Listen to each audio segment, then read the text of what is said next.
Autre pays, autre ambiance électorale, les Russes étaient appelés au vote ce week-end pour les législatives et vous allez comprendre ce que veut dire bourrer les urnes pour remporter les élections. Le parti de Vladimir Poutine a donc usé de tous les stratagèmes, comme ici, à Saint-Pétersbourg. Dans cette circonscription sont apparus des homonymes qui sont aussi des sosies de candidats officiels de l'opposition. Mais encore plus dingue, toutes ces vidéos de bourrage d'urnes qui ont envahi les réseaux sociaux ce week-end. On nous voit ici une femme cachée à l'objectif de la caméra, une main qui sort du drapeau russe pour mettre une pile de bulletins dans l'urne. Ici, c'est une caméra est empêchée de filmer comme par hasard pile au bon moment. Là, 2 hommes tentent d'enlever un assesseur et là, on vide l'urne dans un sac qui contient déjà des bulletins. Le sac n'était pas vide. Et alors, on vient de le remplir.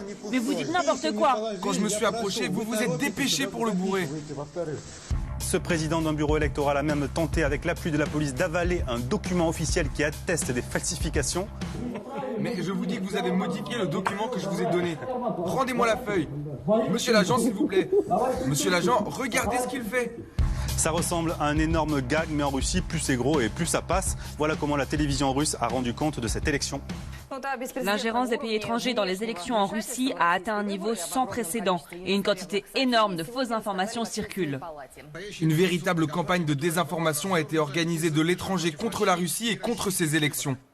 Et au final, le parti au pouvoir, Russe Unie, a obtenu 46% des voix. C'est malgré les fraudes, 8 points de moins par rapport à 2016.